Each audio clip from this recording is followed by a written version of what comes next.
Bonjour et bienvenue dans le débrief. En route donc vers le 8 septembre, ce jour-là, les 15 millions de Marocains inscrits sur les listes électorales seront appelés aux urnes pour désigner leurs édiles communaux, leurs conseillers régionaux et leurs élus à la Chambre des représentants. L'élection est particulière à plus d'un égard. Il s'agit d'abord d'un scrutin général, regroupant les trois territorialités locales, régionales et nationales.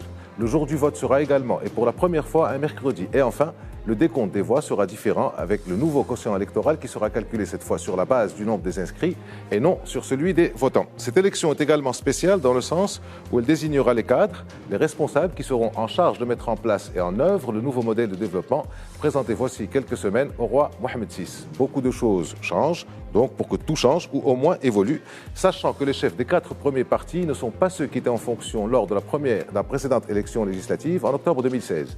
Messieurs Latmani, Wahbi, Baraka et Akhnouch s'opposeront et confronteront leurs idées et leurs programmes. Comment les formations politiques se préparent-elles à cette échéance? De quelle manière pensent-elles réaliser les recommandations de ce modèle de développement? Et dans quelle mesure ce modèle impactera éventuellement leur programme? Quelles pourraient être les futures alliances politiques pour former une majorité stable et homogène, possiblement cohérente? Avec nous, pour en parler, 3 responsables partisans. Mehdi Ben Saïd, vous êtes membre du bureau politique du PAN. Vous êtes aussi ancien président de la Commission des Affaires étrangères à la Chambre des représentants lors de la législature 2011-2016. C'est bien ça? Marhaba. Merci d'avoir répondu à notre invitation. Anis Bilou, vous êtes membre du bureau politique du RNI, vous avez été 2 fois secrétaire d'État et vous avez été aussi ministre chargé des Marocains résidant à l'étranger et des affaires de la migration dans le gouvernement Benkiran II. Merci d'avoir répondu. Et coordonnateur de la région 13 au RNI. Et coordonnateur de la région 13. La région 13, c'est-à-dire les Marocains du monde. Vous avez été ministre des Marocains du monde, donc vous connaissez bien la problématique. Merci d'être avec nous. Amin Njal, vous êtes membre du Conseil national du Parti de l'Istiqlal et aussi vice-président de l'Alliance des économistes istiqlaliens. Merci, messieurs, d'avoir répondu à notre invitation pour discuter donc de la préparation de ces élections qui auront lieu le 8 septembre, élections générales. Alors, après l'adoption du nouveau quotient électoral, les spécialistes prévoient que, contrairement à ce qui se dit et s'écrit, il n'y aura pas de balkanisation de la scène politique, mais un lissage par le haut favorisant une meilleure lisibilité des résultats, surtout dans le carré de tête. Anis Bilou, on commence par vous. Le RNI a toujours été un parti d'appoint, comme on dit, apportant le complément pour obtenir des majorités et entrant dans les gouvernements ainsi formés. Mais depuis 2016, il y a une activité débordante qui est déployée par le parti depuis 2016, depuis 2017, depuis l'arrivée du président Aziz Akhnouch. Mais ça laisse penser peut-être à une nouvelle ambition du parti de sortir de cette question d'appoint. Qu'est-ce que vous en dites? Tout d'abord, merci Abdelaziz pour votre invitation. Marhaba. Et merci aussi pour organiser un débat sur un sujet aussi important qui intéresse tous nos concitoyens. D'abord, une première remarque. Parti d'appoint, non, non et non.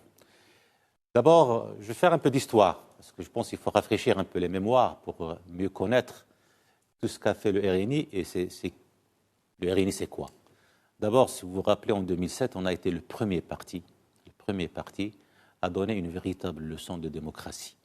Nous avions le congrès en 2007, où il y avait 2 candidats. C'est la première fois où il y avait une vraie compétition, parce qu'en général, c'était par acclamation, consensus, unanimité, etc. Donc c'était une vraie leçon de démocratie. On avait 2 candidats. Il y avait Mustafa Mansouri et Mustafa Oukacha, Allah yarhamou.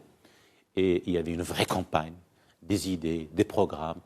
Deuxième leçon aussi, c'est que quand Mustafa Mansouri a gagné les élections, d'ailleurs il les a gagnées avec une différence de 32 voix. Ça veut dire que la différence... Sur un total de combien? 2000, non, on était presque 1 millier, le Conseil national.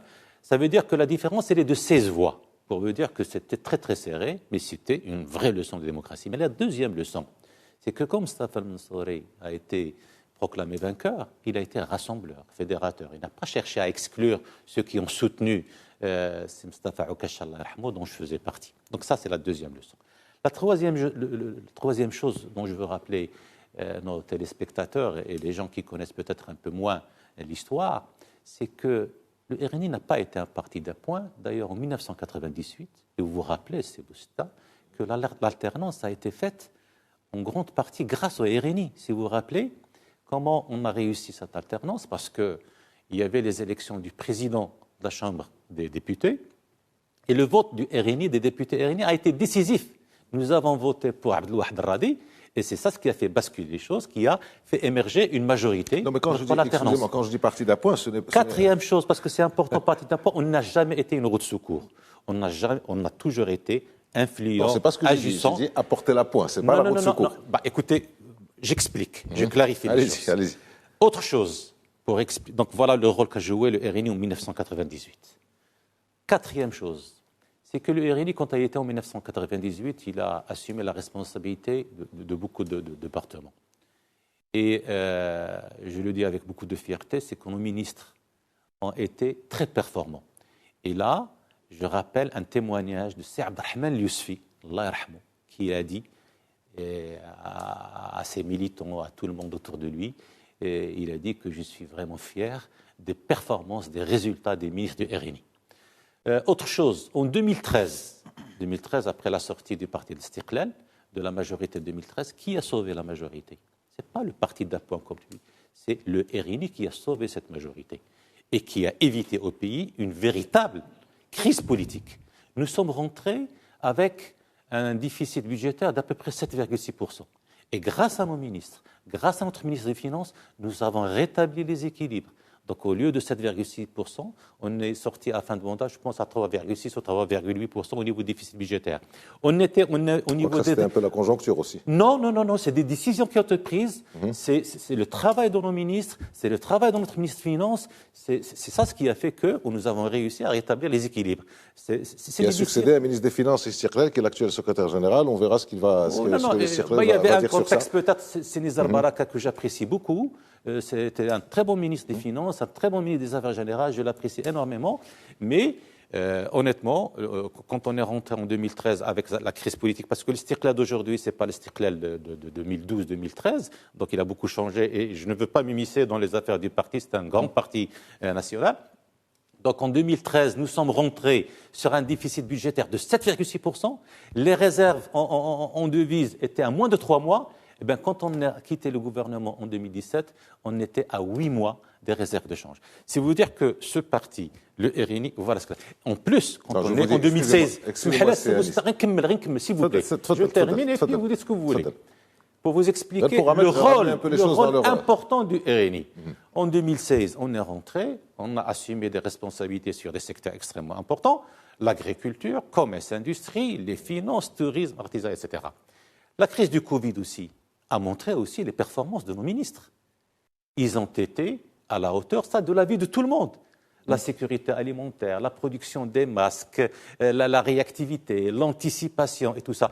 Donc, un parti d'appoint, c'est un parti peut-être qui peut avoir des secteurs moins importants que ce que nous avons. Donc, ce n'est pas un parti d'appoint. En plus, il y avait la performance des ministres, il y avait l'apport de nos ministres, il y avait aussi un rôle extrêmement important. Pour ces prochaines élections, vous avez parlé. Vous avez posé une question, je termine. Quand je termine, vous posez une deuxième question et je réponds. Comme ça, on organise le débat. S'il vous plaît, si vous organisons-nous. Sinon, on va s'écarter du sujet et puis on va sauter de sujet à l'autre et les gens ne vont rien comprendre. Mais rapidement, autre chose, là aussi, nous avons géré en 2008 avec Saad Besselfassi, avec Salah Din Mzouar, une crise des plus virulentes, la crise de 2008, des subprimes, et on a réussi grâce au comité de vigilance présidé par Salah Din Mzouar. Donc, quand même, c'est des résultats qui parlent d'eux-mêmes. Le RNI n'est pas un parti d'appoint. 2016, ça une autre. On est passé à une autre vitesse avec l'arrivée de Aziz Akhnouch. Effectivement, depuis 2016. Vous prévoyez, vous visez la première place, c'est-à-dire ne pas avoir des députés qui vont contribuer à former une majorité. Je vais vous dire une phrase que j'ai beaucoup aimée, exactement le 29 octobre 2016, quand on avait élu Aziz Akhnouch président du RNI. Il a dit, juste la phrase qu'il a dit, rapidement, nous allons avoir la place que nous méritons en 2016. Maintenant, on a travaillé depuis 2016. On n'a pas arrêté. Nous avons été à l'écoute de plus de 300 000 Marocains. Nous avons été dans toutes les régions, dans toutes les provinces, dans les montagnes, dans les collines. Nous avons été à l'étranger, en France, Espagne, partout. Nous n'avons pas arrêté. Nous avons travaillé sur le programme. Oui, mais toujours c'est pas un programme, c'est le résultat de l'écoute. Nous avons travaillé sur les villes. On va laisser quand même les autres. La confiance. On laisse quand même les autres. Rapidement. La voie de la confiance. Nous avons été à l'écoute pour les villes, pour le programme des villes. Nous avons été sur le terrain. Merci. Et c'est pour ça le travail que nous avons fait, l'effort, je suppose, que notre parti, et ça c'est de l'avis de tout le monde, vous n'allez pas me contredire, il est très attractif. Il a vu qu'il y a un travail sur le terrain. Il y a du sérieux, il y a de la sincérité, il y a de la compétence. espérons que nous avons réussi à convaincre nos concitoyens et nous allons avoir la place que nous méritons. Bien. Merci, Sir Abdelaziz. Vous avez pris plus de temps qu'il ne fallait, mais vous avez expliqué votre position du RN. Mais Ibn Saïd, donc après l'élection d'Abdel Foubi à la tête du PAM en 2020, qu'est-ce qui a changé? Est-ce que le PAM a toujours les mêmes ambitions? Anis Biro vient d'expliquer qu'ils avaient l'ambition de la première place. Vous avez quelle ambition? Avec le nouveau secrétaire général, avec tout ce qui se passe sur la scène politique. On va dire des choses comme ça. Permettez-moi de vous remercier pour l'invitation et d'éclaircir un peu plus le positionnement du parti sur l'échiquier politique et bien évidemment par rapport aux prochaines échéances. Ce qui est important aujourd'hui, c'est pas tant le PAM, mais les besoins des Marocaines et des Marocains. Et des différentes sorties que nous avons faites, sorties de terrain, la première problématique aujourd'hui, c'est la problématique de l'emploi. Aujourd'hui, les Marocains souffrent. Alors, j'entends ici et là que les partis de gouvernement ont fait un travail extraordinaire. Je tiens à rappeler qu'il y a une problématique du chômage qui est réelle aujourd'hui. Et que la conjoncture économique et sociale avec la pression de ce que nous avons connu ces 2 dernières années, la pression du Covid, oui, c'est ce que je dis, avec la pression qui a davantage poussé la problématique sociale avec des répercussions dangereuses, j'ai envie de dire, parce que même ce qu'on appelle déjà la tacha, qui arrivait à se débrouiller 100-150 dirhams la journée, ne le pouvait plus, parce que justement, il y avait des circonstances spéciales, non pas marocaines, mais mondiales. Hein. La crise, elle n'incombe pas à un gouvernement, mais la crise est aujourd'hui mondiale, c'est une crise sanitaire. Mais ce que je dis, moi, c'est que s'il y avait eu effectivement une performance ces 10 dernières années, on aurait moins senti la crise sur le volet économique et social. Aujourd'hui, le résultat est là. Qu'est-ce qu'on fait de l'emploi? Ce que cherchent les Marocains pour les prochaines élections, ce n'est pas un gouvernement qui fera de l'aumône, mais un gouvernement qui créera de la richesse. Un gouvernement qui apportera l'équité aux Marocains et aux Marocaines sur la question de l'emploi, sur la question de la santé. À titre d'exemple... Pourquoi vous parlez d'aumône? Je parle d'aumône parce qu'aujourd'hui, ce que nous entendons à droite et à gauche, c'est que des partis politiques se positionnent en mettant en place un programme d'aumône. On va donner tant, on va donner tant, on va donner tant. Non, ce qu'il faut ramener... Je vais réagir sur ça. Non, on vous a laissé parler, s'il vous plaît. C'est Anis Biro. Il faut recadrer les choses. Il n'a pas parlé du RNI. Il n'y a pas d'aumône, il est question de dignité des Marocains. C'est Anis Biro. J'espère qu'on ne va pas s'écarter de débat. Vous avez parlé, vous avez dit ce que vous avez à dire. Quand je vois des choses qui ne sont pas justes... Après, vous réagirez. Vous avez aussi dit des choses sur les circonstances. Chacun réagit à sa manière. Pourquoi je vous dis ça? Il faut nommer les choses. Je vous dis ça parce que, encore une fois, quand on descend parler avec les Marocains, le premier sujet qui revient, c'est s'il vous plaît, on veut travailler. Bien sûr. C'est s'il vous plaît, on veut travailler. Pas donnez-nous ça ou ça ou ça. On veut travailler dans un cadre précis. On veut travailler on veut gagner de l'argent, oui, pour nourrir nos enfants, pour nourrir nos familles, etc., mais avec dignité. Et c'est aujourd'hui notre combat aujourd'hui. Tout le programme électoral, et je pense qu'on aura l'occasion d'en parler, tout ce qui a été amené aussi par le modèle de développement, va dans ce cadre-là. C'est comment arriver dans la conjoncture actuelle, avec ce que nous connaissons comme faiblesse en tant que Maroc, à créer cette richesse nécessaire aujourd'hui pour apporter un plus aux Marocaines et aux Marocains. Moi, mon discours s'adresse à eux aujourd'hui. Il ne suffit pas uniquement de venir faire... parce que si on veut faire le bilan des 10 dernières années, parce que le PAM, finalement, il n'est là que depuis 2008. Je ne vais pas être juge de ce qui a été fait en 2008, etc. Malgré, moi, je vous le dis encore une fois, mais j'étais président de la Commission des Affaires étrangères, c'est Anis était ministre à l'époque, il y avait de l'excellent travail qui avait été sur certains départements. On ne le néglige pas. Mais je suis désolé, ce qui intéresse aujourd'hui les Marocains, à savoir le volet social et économique, il y a un creux, il y a une problématique réelle, il y a... même les emplois qui ont été créés aujourd'hui, on va appeler ça un sous-emploi, parce que certains emplois n'arrivent même pas au SMIC. Bref, il y a tout un chantier aujourd'hui à ouvrir pour ramener davantage d'équité et créer l'espoir chez les Marocains et les Marocaines qui peuvent réussir dans leur pays. Et quand je parle d'emploi, je ne jette pas la balle forcément uniquement à l'État. Là, je parle avec l'État avec un grand E. Je parle aussi comment réussir à dynamiser le marché pour pouvoir permettre aux TPE et aux PME d'exister. Comment permettre à un jeune qui n'a rien, mais qui a une belle idée, qui a une idée superbe qui peut devenir demain une réussite, comment lui permettre d'avoir les moyens d'investir dans cette idée-là. Vous présenterez votre programme quand ? Le programme, il est à 99% fini. On est en train de le mettre en forme pour qu'il puisse être compris par toutes et par tous. Quand je dis en forme, parce que vous le savez, Aziz, On n'a pas envie de mettre un programme de 500 pages, un pavé qui ne sera lu par personne, qui ne sera même pas lu par vous parce que trop lourd à lire. L'idée aujourd'hui, c'est de permettre à toutes les franges de la population, ceux qui ont le temps, ceux qui n'ont pas le temps, ceux qui ont uniquement 30 secondes, de pouvoir comprendre le message. Mais ce que je peux vous dire par là, c'est que la problématique première aujourd'hui, pour nous dans le programme électoral, c'est l'emploi, c'est l'équité. C'est comment réussir à rassembler ces deux points-là et, encore une fois, donner de l'espoir. Nous ne voulons pas voir des Marocains et des Marocaines quitter notre pays pour aller chercher de l'argent ailleurs, pour aller chercher un espoir ailleurs. On a besoin de créer l'espoir au Maroc.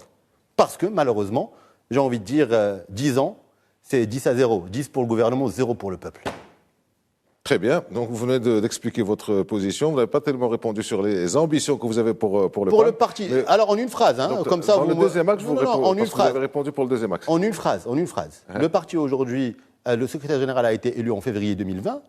2 mois plus tard, il y a eu le Covid. On a essayé de gérer comme on pouvait. D'accord ? Le parti est passé par des moments difficiles, des moments moins d'un point de vue organisationnel. Mais encore une fois, pourquoi je vous ai parlé parce que les Marocains aujourd'hui, ce qui les intéresse, c'est pas ce qui se passe à l'intérieur du PAM, mais ce que propose le PAM pour les Marocains et les Marocaines. C'est pas que Abdel Fouabi a réussi à un congrès ou qu'il a un bon rôle politique ou qu'il a un conseil national. C'est pas ça la problématique aujourd'hui. Quand on va parler aux Marocains, ils ne disent pas oui, bon, mon problème aujourd'hui, c'est quand est-ce que le PAM fait son conseil national. Non. Je te dis, quand est-ce que vous allez me proposer des solutions innovantes pour répondre à mes problématiques ? Très bien, donc c'est ça la problématique d'aujourd'hui, on va les attendre, mais on est tout à fait d'accord. Amin Nejjar, donc vous êtes estirclalien, vous êtes membre du Conseil national, vous êtes aussi vice-président de l'Alliance des économistes. Donc, avant de rentrer dans l'économie, mais Ibn Saïd est déjà parti sur l'économie, vous avez un secrétaire général qui a été élu donc il y a 4 ans maintenant, c'est bien ça, Nizar Baraka, qui sillonne le pays. Donc après la page Shabbat, est-ce qu'on peut dire qu'elle est tournée, cette page, ou pas encore ? Pour moi, elle a été tournée le premier jour où il a été élu. Parce que Nizar Baraka, le jour où il a été élu, il a présenté un programme qui était innovant et ambitieux, dans la mesure où il a présenté une vision très claire qui voulait faire changer la façon de faire de la politique au Maroc. En enlevant définitivement les discours de populisme, en cherchant à être à l'écoute des militants et des citoyens, et surtout à proposer des solutions et alternatives qui répondent à leurs attentes. Et d'ailleurs, vous l'avez remarqué, pendant toutes ces années, nous avons été présents sur le champ médiatique un certain nombre de fois pour faire des propositions au gouvernement, malheureusement qui ne nous a pas écoutés, sur les stratégies de développement des zones frontalières, des zones montagneuses, des zones oasiennes. On a présenté des propositions pour sortir de la crise du Covid, pour trouver des alternatives. Donc, nous n'avons pas été écoutés par le gouvernement. Quand on parle du gouvernement, j'aimerais bien qu'on se réfère à un document important qui est le nouveau modèle de développement qui a consacré un pavé sur le diagnostic de l'existant, qui est un diagnostic complet et qui a été acté et accepté par tout le monde. Ce document est un véritable réquisitoire sur les 10 dernières années en termes de gestion gouvernementale. Aujourd'hui, il faut que le gouvernement réponde à ce qui a été dit dans ce document et qu'il puisse nous présenter son bilan pour qu'on puisse, face des nouvelles propositions de chacun, mesurer l'intérêt de l'alternative. Comme vous avez parlé tout à l'heure de l'arrivée de Nizar Baraka, elle s'est faite aussi par une nouvelle communication envers à la fois les militants et l'opinion publique, puisque nous avons aujourd'hui une façon différente de communiquer, nous avons modernisé nos outils de communication, et lors de ces différents passages aujourd'hui dans les différentes régions du Royaume, il a commencé à amorcer donc les grandes lignes du programme électoral et à essayer donc de donner au niveau de tous les Marocains et Marocaines l'espoir et le retour à la confiance. Donc si vous voulez, vous allez me parler de l'ambition. Notre ambition, bien entendu, c'est d'être les premiers. C'est aujourd'hui un parti politique tel que l'Istiqlal. Il y a de la compétition, vous êtes 3 à vouloir être les premiers. Il y aura de la compétition, je la promets. Je crois que c'est l'essence même d'un politique de vouloir arriver donc à conduire donc les affaires du gouvernement parce que nous, ce qui nous intéresse, et on l'a dit depuis le début, nous, ce qui nous intéresse, c'est de répondre aux attentes du citoyen lambda, surtout des classes moyennes et des classes défavorisées. On en parlera quand on parlera du programme dans un instant. Très bien. Donc, vous savez, le temps passe très vite. Hein. La première partie est pratiquement finie, mais j'ai une question. Vous allez y répondre rapidement, s'il vous plaît. C'est sur ce phénomène de transhumance. Transhumance, pour les auditeurs qui ne sont pas familiarisés avec ce mot, c'est passer d'un parti à l'autre, mais pas pendant la législature, mais pendant le mercato. On est dans un mercato, on parle beaucoup de mercato. Chacun pioche dans les rangs de l'autre. Anis Bilo, mais rapidement, puisqu'il nous reste 5 ou 6 minutes. Là, vous en êtes où du mercato? Rapidement, juste une petite réponse rapide. C'est m'a dit que j'adore, et on a bien travaillé ensemble. C'est juste peut-être cette allusion à quelque chose. Je veux dire que le programme du RNI, ce que nous avons présenté, c'est surtout pour répondre à la défiance des citoyens, en proposant un choix de société clair et des programmes qui s'adressent aux vraies priorités. Et les priorités, on va en venir tout à l'heure, pour l'éducation, pour l'emploi et la santé. Ce sont nos vraies priorités. Et on se rejoint peut-être pour la question de l'emploi. Deuxième chose, quand je valorise le statut des enseignants, ce n'est pas de l'aumône. Quand je prends en considération la dignité de ceux qui ont plus de 65 ans, ce n'est pas de l'aumône. C'est une obligation, c'est un devoir. Quand je prends en charge les handicapés, c'est pas de l'aumône. Deuxième point, la transhumance. La transhumance, mais écoutez, comme disait un ancien leader politique, les partis politiques ne sont pas des casernes militaires. Il y a des personnes qui se sentent peut-être à l'étroit dans certains partis, et ça, c'est dans tous les partis. Ça existe dans tous les partis. Il y a des gens chez nous qui se sentent plus à l'aise ou qui n'arrivent plus à suivre peut-être la nouvelle dynamique ou pour d'autres considérations, ils sont partis. Il y a d'autres qui trouvent que notre parti est très attractif par l'action, par le travail, par la sincérité, par le programme, par la vision, par les performances. Ils viennent.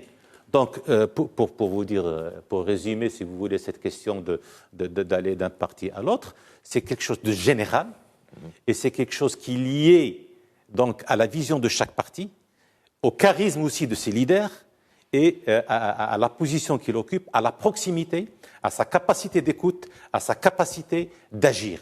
C'est ça ce qui fait que certains choisissent tel ou tel autre. Vous n'avez pas un chiffre sur les élus, les cadres des autres partis? Honnêtement, je n'ai aucune idée sur les chiffres et je ne cherche pas à avoir les chiffres parce que... C'est une simple question. Écoutez, ce que je peux vous confirmer, le RNI, il est très attractif, pas uniquement pour les élus, pour tout le monde. Et ça, je le constate sur le terrain, je l'ai constaté à l'Oriental, dans toutes les régions du Maroc, à l'étranger. Le RNI, je crois que c'est l'un des partis les plus attractifs, sinon le plus attractif au Maroc aujourd'hui. Merci. Amin Ja, phénomène de transhumance. Je répondrai à Anis tout de suite que vous ne pouvez pas faire un jugement pour dire que c'est le plus attractif. Je peux vous dire qu'au niveau de notre parti aussi, nous avons un... chacun a son appréciation. Voilà, c'est un indicateur aujourd'hui qui nous surprend agréablement. Ouais. Nous avons un nombre important de compétences qui viennent et qui sollicitent le fait d'être sous nos drapeaux. Mais nous avons, nous, au Parti de Cirkel aussi, un phénomène, c'est où nous avons nos anciens... Notre bannière, pas nos drapeaux. Notre manière, nos cadres qui avaient quitté donc, sous l'ancienne direction le parti, qui reviennent. Donc ça ne s'appelle pas de la transhumance, c'est un retour vers le parti donc, historique. Mais ce phénomène de transhumance est un lot qu'on retrouve dans toutes les élections. C'est un phénomène qui existe aujourd'hui et qu'on trouve dans tous les partis. Certains en pâtissent, d'autres en bénéficient. Ce qui est important, c'est que ce phénomène soit le fait de conviction et non d'autre chose. C'est ça qui est important pour nous. Et c'est un phénomène aujourd'hui, au niveau de notre parti... Même question que pour Anis Bilo, vous avez des chiffres sur les gens qui sont venus chez vous, enfin des effectifs? Les nombres sont très intéressants, pour ne pas dire importants, mais les chiffres définitifs, je vais vous le dire. Les chiffres définitifs ne seront connus que la veille. Parce que tant que vous n'avez pas signé ce qu'on appelle Tezkia, ce n'est pas acté définitivement. D'accord ? Donc ça, c'est un phénomène qu'il faut prendre en considération. Et c'est très important d'attendre à la dernière minute pour avoir les véritables chiffres. Très bien, merci. Mehdi Ben Saïd, à vous, la transhumance.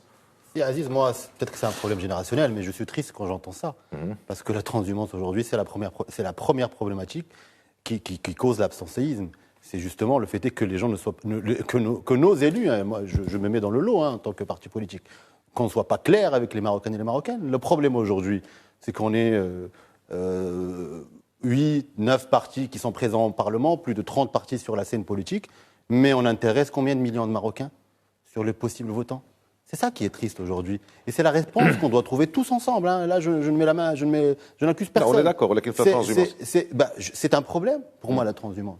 C'est un échec d'un programme politique. C'est un échec d'une organisation politique, la transhumance. Alors qu'on ne me dise pas qu'il n'a pas trouvé sa place, ou ça on peut trouver n'importe quelle raison quand on veut divorcer. Hein.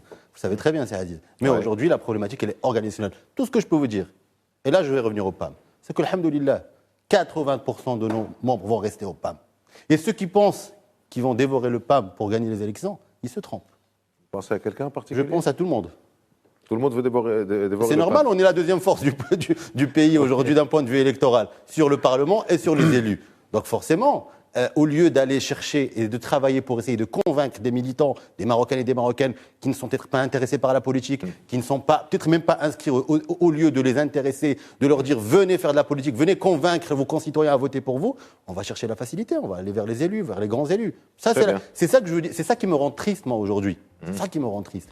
Mais si, je vais aller plus loin. Hein. Mais rapidement, parce que ça y est. Je vais aller plus loin. Même si le PAM a fait cette erreur par le passé, il est hors de question qu'avec l'actuelle direction, on fasse les mêmes erreurs. J'allais vous poser cette question. Et je vous réponds. Mais vous avez répondu avant. Je vous réponds assez rapide, parce qu'on n'a pas de problème au sein du PAM à reconnaître nos erreurs. Merci. Nous marquons quelques instants de pause. On se retrouve dans quelques minutes. À tout de suite.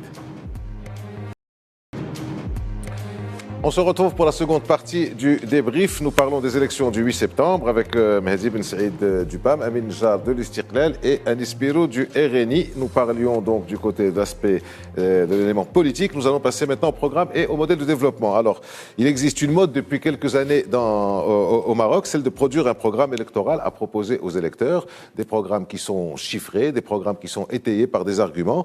Et cette année, le Maroc s'est doté d'un modèle de développement qui est une sorte de feuille de route pour le Maroc de demain, le Maroc de 2035.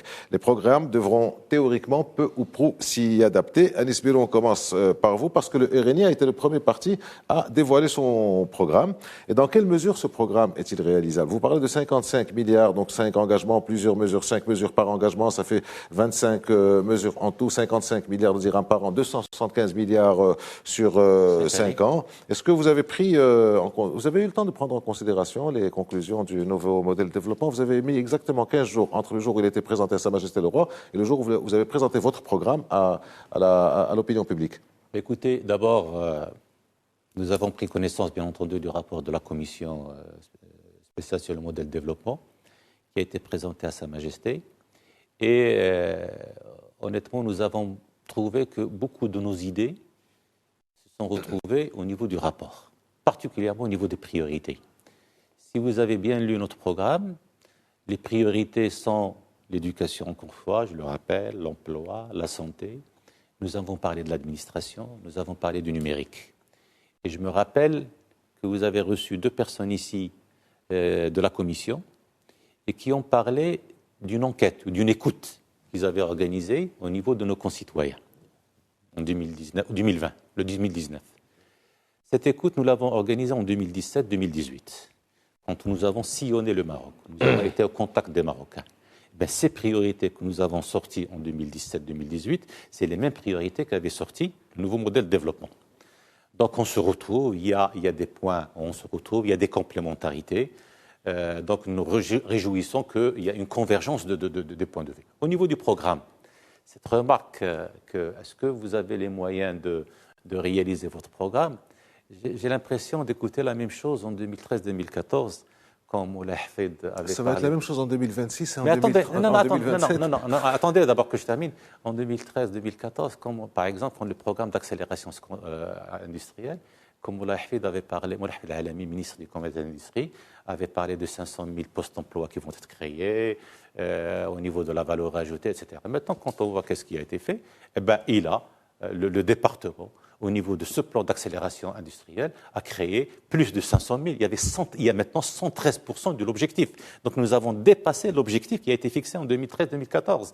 La même chose au niveau de l'agriculture. Quand c'est Aziz Akhnouch annonçait les projections ou les objectifs du Maroc vert, beaucoup disaient, mais comment on va faire ça?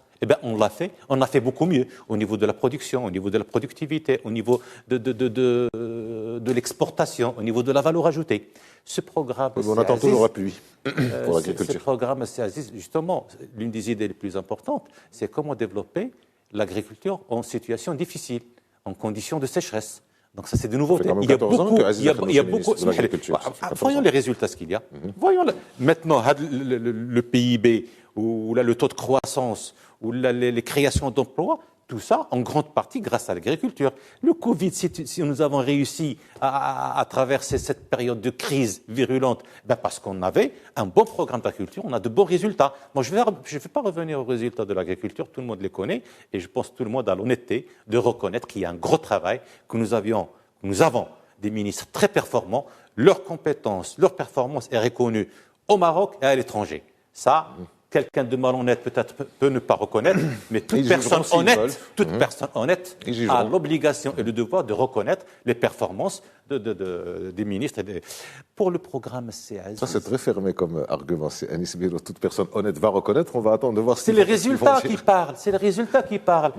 La période du Covid, tout le monde reconnaît au niveau des marchés, au niveau de l'approvisionnement, au niveau de la production, au niveau de l'exportation. Allez écouter les agriculteurs, allez écouter les citoyens. Je pense que les résultats parlent d'eux-mêmes, c'est des chiffres clairs. Deuxième chose au niveau du programme CAZIZ, nous avons effectivement chiffré le programme. C'est un programme qui n'est pas né comme ça. Nous l'avons travaillé depuis 4 ans et demi. Ça fait 4 ans et demi de l'écoute, de la concentration, de l'expertise, du travail acharné. Et là aussi, je peux vous dire que personnellement, j'étais impressionné par la capacité de travail de notre président et toute l'équipe qui est avec nous. Eh bien, nous avons réussi à sortir un programme. C'est le programme de tous les RNistes. Nous sommes fiers de ce programme. Nous nous sommes engagés pour le réaliser. Nous avons fixé 5 priorités, pas 18, pas 20. Et dans les 5 priorités, nous avons fixé 25 mesures directes qui parlent aux citoyens, qui règlent les problèmes du citoyen, qui donnent de la dignité aux citoyens. C'est ça notre programme. Et nous allons nous atteler à le réaliser. Bien entendu, nous espérons avoir la première place. Et c'est tout à fait légitime que si Amin ou le Mehdi parlent de l'ambition d'être premier quand on est... Au niveau fiscal, vous avez dit qu'il n'y aurait pas d'augmentation. Pas d'augmentation de l'IS, pas d'augmentation de la TVA.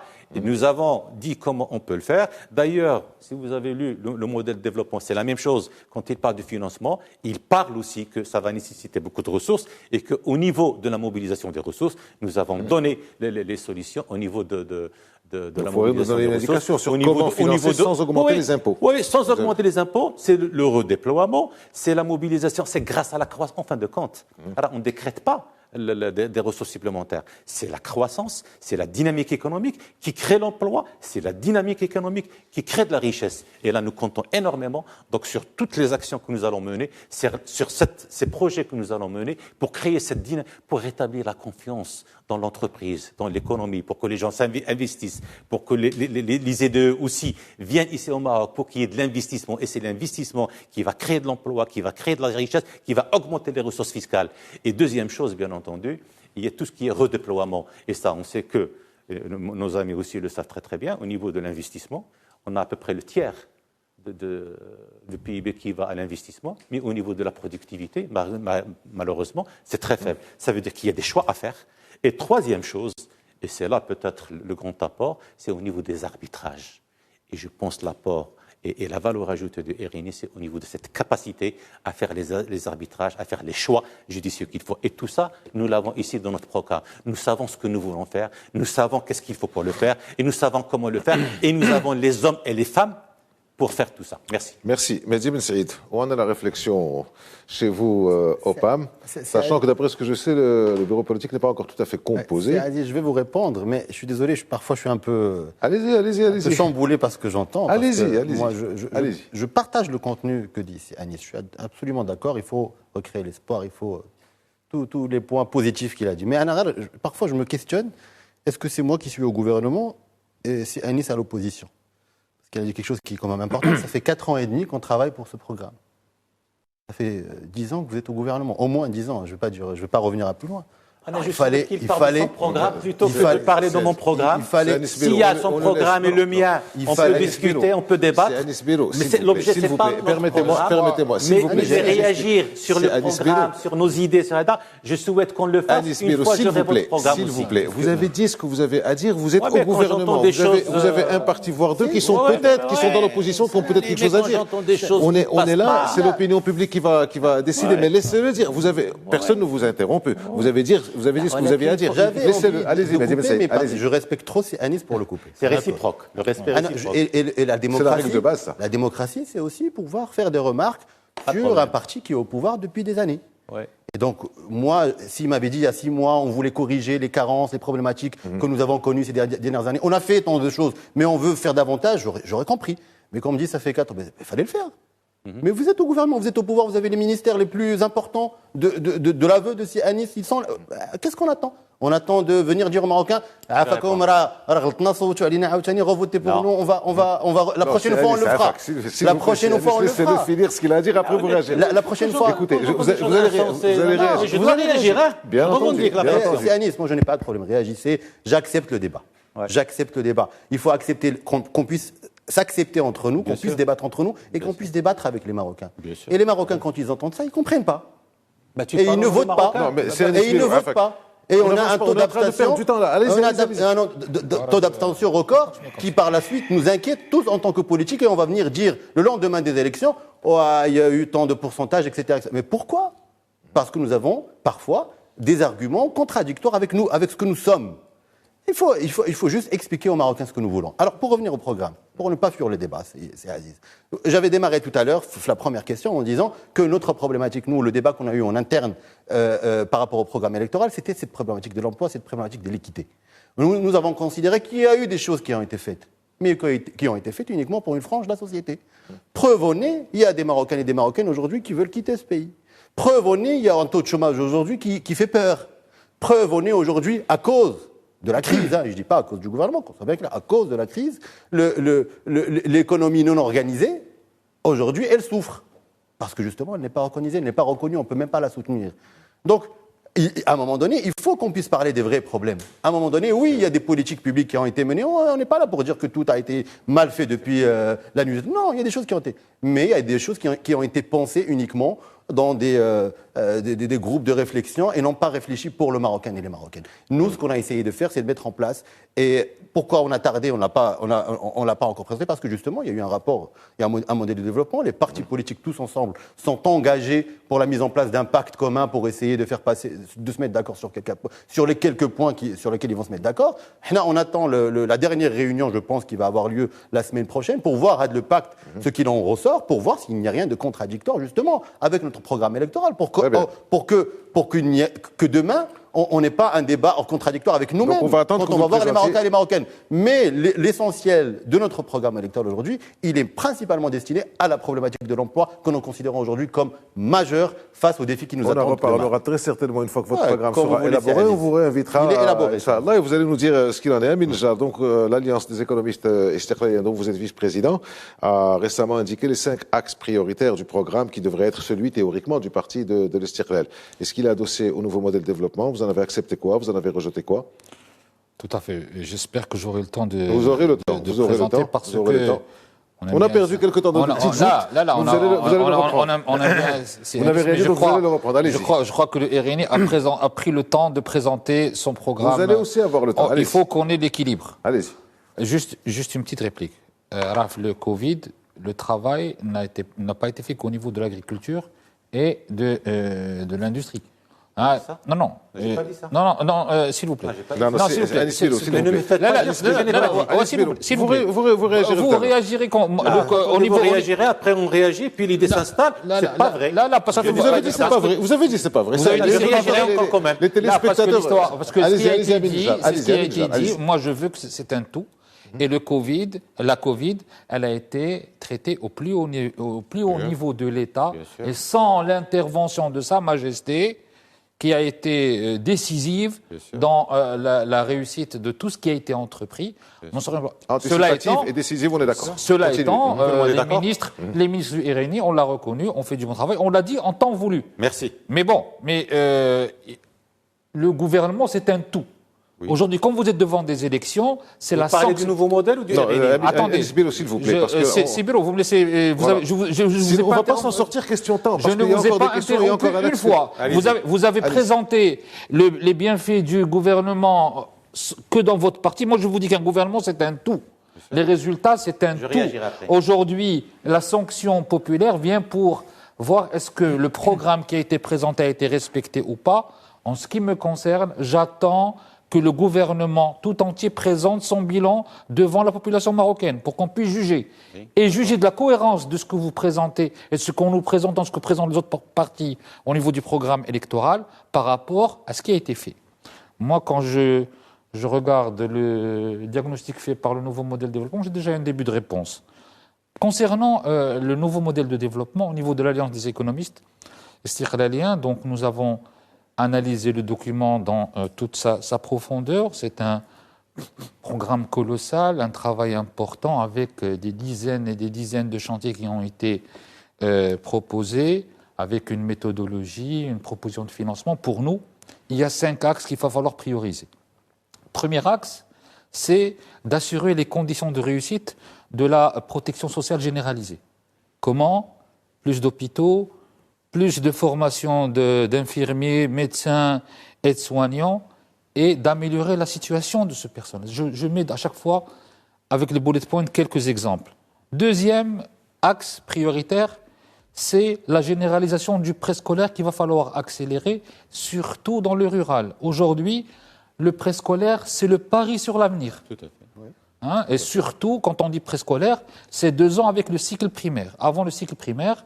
Et cette action doit être prise en charge par les régions et les collectivités territoriales. Troisième axe qu'il va falloir prioriser, c'est le choc entrepreneurial compétitif. Ça veut dire quoi ? On a fait énormément d'infrastructures aujourd'hui, il va falloir les rentabiliser déjà. Absolument. Tout à fait. Deuxièmement, il va falloir stimuler l'entrepreneuriat, même la phase création de l'entreprise jusqu'à la phase financement et donc création d'entreprise. Et troisième axe de ce choc compétitif entrepreneurial, c'est que le tissu aujourd'hui productif marocain, on y consacre 20 à 30% de l'investissement public aujourd'hui. Il faut que l'investissement public aille vers l'investissement productif qui est le seul capable de créer de l'emploi et de libérer les énergies. Quatrième axe dont on a parlé, c'est d'atténuer les inégalités sociales et territoriales et de promouvoir la classe moyenne. Pourquoi ? Pour créer les conditions de la demande. Parce qu'on a parlé de la stimulation de l'offre avec les stratégies dont on vient de parler. Il faut que la demande rencontre l'offre, sinon ça ne sert à rien. Produire du Made in Morocco, faire de la production, mais ne pas avoir en face des gens qui peuvent acheter, ça ne sert à rien. Donc aujourd'hui, la classe moyenne, les classes moyennes, parce qu'il faut aussi déterminer le rural. Pour moi, le rural est très très important. Et donc aujourd'hui, il faut que cet axe soit mis en priorité. Et enfin, en termes de gouvernance économique aujourd'hui, on a eu un certain nombre de plans sectoriels qui sont arrivés à échéance, qui n'ont pas été renouvelés, à part l'agriculture, qui, elle, a fait l'objet donc d'un nouveau plan de développement sectoriel. Il faut qu'au niveau régional et national, on puisse prendre des plans sectoriels et y travailler surtout ceux qui sont dans des secteurs moteurs de la croissance, parce que aujourd'hui, nous sommes en phase de sortir de la crise et de démarrer la relance. Il faut qu'on puisse faire de la relance et la croissance pour moi, par la distribution de richesses essentiellement aux classes moyennes pour pouvoir donc stimuler un petit peu le... Voilà. Les ressources de tout ça, les moyens de tout ça, même question pour Anis Birou. Comment vous financerez tout ça ? Financement, ça a été déjà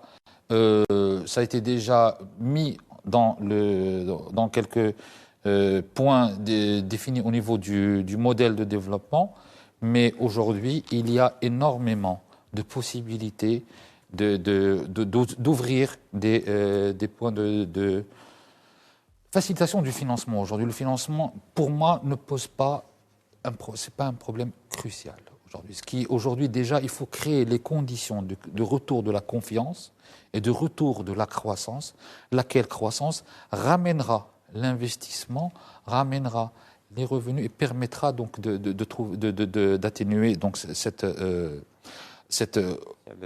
Alors, ce que je voulais dire en conclusion, nous devons créer des choix courageux en faisant des priorités sectorielles bien définies et des priorités territoriales. Je demande à ce que la loi de finances 2022, qui va être faite maintenant par l'actuel gouvernement, qui va être préparée, n'hypothèque pas la relance de demain. Très bien. Alors, nous avons... Petite réaction rapide. Ok, nous avons encore des questions sur les élections en elles-mêmes. Oui, donc, vous allez avoir vos réactions, mais très rapidement. Alice Bello, allez-y. Rapidement, s'il vous plaît. Je me réjouis qu'il y ait cette convergence avec les propos de Amin au niveau des priorités, au niveau des choix. Donc, au niveau du préscolaire, nous l'avons dit, nous voulons généraliser le préscolaire, arriver à 90% en 2026 à l'âge de 4 ans. Au niveau des classes moyennes, nous avons dans notre programme faire monter 400 000 ménages dans le rural aux classes moyennes, etc. Donc il y a des convergences. Vous avez raison, il faut que le gouvernement donne son bilan. Vous avez tout à fait raison, il faut connaître le bilan. Et je ne suis pas là pour défendre le gouvernement. Précisons bien les choses. On est de la majorité, mais ici, je suis en tant que membre du bureau politique du RMI. Bien. Les priorités, et là, je pense qu'il est important de les rappeler rapidement. Très rapidement, s'il vous plaît. Relancer. On a 4 choses. Relancer l'emploi et l'économie. Protéger tous les âges de la vie. Inclure par l'emploi et l'école. Transformer l'administration. Ce sont les 4 priorités du RNI et nous avons décliné en engagement et en mesure. Ce que je voulais dire aussi que peut-être... Alice Bello, oui. C'est bon. C'est bon. C'est bon, merci. Une petite parenthèse rapide, hein. Oui. Juste par rapport à ce qui a été dit. Comment trouver les moyens justement pour financer les problématiques sociales qui nous intéressent aujourd'hui, principalement l'éducation et la santé qui sont quand même une grosse partie des différents budgets année après année. L'implication de la région aujourd'hui est quelque chose d'important. Quand on parle par exemple de l'éducation, un des points qu'on discutera une autre fois, c'est Aziz, du programme électoral du PAM, c'est justement des PPP via les communes et les régions. Partenariat public-privé. Notamment vis-à-vis de l'école marocaine. Aujourd'hui, par exemple, nous sommes dans vos studios à Riyad, il y a des écoles qui appartiennent à l'État et qui peuvent recevoir jusqu'à 700 enfants. Aujourd'hui, ils en reçoivent 150, 200. Ça veut dire qu'il y a un problème quelque part. Les murs sont là, l'investissement de l'État est là, l'infrastructure de l'État est là, mais on ne peut pas aujourd'hui l'optimiser au maximum. Un PPP, ça sera intéressant dans la mesure où ça va dans les valeurs que nous défendons, à savoir cette social-démocratie où ceux qui ont les moyens paieront moins que s'ils paient dans le privé, mais en même temps, ils aideraient leurs prochains pour aussi casser l'apartheid social qui est causé aujourd'hui à cause de l'éducation. Très bien. Et un dernier point, toujours dans le cadre du financement, parce que c'est une question qui revient souvent, c'est l'importance d'élargir l'assiette fiscale. Il en a parlé, d'accord ? Un des points que nous avons défendu alors que nous sommes des partis de l'opposition, c'était justement cette question de légalisation du kiff médicinal, etc. La raison principale qu'on avait invoquée à l'époque, justement, c'était de trouver des moyens, donner des moyens à l'État pour pouvoir répondre à ces besoins sociaux aujourd'hui dont on parle tous en tant que parti politique. Donc juste pour fermer la parenthèse, il y a aujourd'hui aussi des partis politiques qui proposent comment trouver les moyens pour financer les programmes sociaux. Alors, avec vos interventions, vous m'avez sérieusement sabré mon 3e axe, mais c'est pas grave. Donc, le soir du 8 septembre, ou le lendemain ou plus tard, le Maroc connaîtra les députés, la composition des conseils régionaux et communaux, et on aura donc une idée des futurs édiles, des futurs maires des grandes villes et des futurs présidents de régions. Alors, je vais vous poser c'est des questions groupées, mais vous répondez d'une manière très brève, par oui ou par non, avec une petite phrase d'explication. Oui. On commence par vous, Alice Bello, on garde l'ordre. Est-ce que vous avez l'intention, quand il y aura les investitures, comme disait tout à l'heure Amin Jar, quand il y aura les investitures que vous saurez qui vont se présenter pour les grandes villes, est-ce que vous allez annoncer le nom du futur maire ou du futur président de région dans le cas où vous gagnerez cette mairie ou cette région, cette présidence de ville ou cette région? Oui, je saisis cette occasion aussi pour rectifier une chose. Mais très rapidement, parce que là, il nous reste 5 minutes à uniquement le ministre de l'Agriculture et le ministre du Commerce et de l'Industrie qui ont bien travaillé. Moi, je tire chapeau bas au ministère de l'Intérieur qui a fait un travail extraordinaire. Merci, je tire chapeau bas au ministre de l'Éducation nationale qui fait un travail énorme. S'il vous plaît. Et puis, est-ce que vous donnerez les noms une fois qu'il y aura les investitures? Est-ce que les électeurs et les électrices... Quand on aura les listes établies définitives, on va recevoir tous nos candidats et ils seront connus par tout le monde. La personne qui est tête de liste, c'est elle qui est pressentie pour la présidence du Conseil. Merci. Amin Mazid Ben Saïd, excusez-moi. Aziz, nous avons déjà démarré la tournée, nous avons déjà présenté nos candidats. Donc 80% de nos candidats sont connus, mis à part 10 circonscriptions où il y avait encore débat. Mais il y a une tournée qui a été faite par le secrétaire général et la présidente du Conseil national, dans à peu près toutes les régions du Royaume, où nous avons présenté nos candidats justement d'abord à nos militants, parce qu'il y a eu un travail de fond à faire avec eux. Donc les candidats sont connus maintenant aujourd'hui sur la place. Au niveau du parti de Sirkel, nous avons un process de candidature qui vient de démarrer, qui se terminera très bientôt. Donc à l'issue de ce process qui passe par une commission donc, de présentation de candidature, validation au niveau du bureau exécutif et validation définitive par le secrétaire général. Je parle en ce qui concerne les futurs députés. Donc pour les régions et les villes, en temps opportun, c'est-à-dire dès qu'on aura défini d'une manière définitive, parce qu'on a parlé tout à l'heure de la transhumance, on a des cas où ça se résoudra en dernière minute. Oui. Dès qu'on aura, en temps opportun, on annoncera nos candidats, mais on est dans la clarté et la transparence. Mes amis, il nous reste exactement 1 minute. Est-ce que vous avez l'intention, si votre parti se classe premier, donc réponse en quelques mots, s'il vous plaît, de vous ouvrir si vous vous classez premier, si vous vous classez premier, si vous vous classez premier? Est-ce que vous avez l'intention de vous ouvrir sur la société civile dans votre quota au niveau du gouvernement? Écoutez, c'est-à-dire des gens qui ne portent pas votre couleur politique. Ce que je souhaiterais, très rapidement, s'il vous plaît. Ce que je souhaiterais, c'est que toutes les personnes qui seraient proposées par assumer les responsabilités au sein du gouvernement, que ce soit des personnes du parti, qui ont milité au sein du parti, qui ont travaillé sur le programme. Donc, on a votre réponse. Mais merci. S'il y a une lumière, quelqu'un d'extraordinaire, d'exceptionnel, il serait pas bien de et on n'a pas le profil de cette lumière, on va l'accueillir à bras ouverts. Merci. Mehdi Ben Saïd.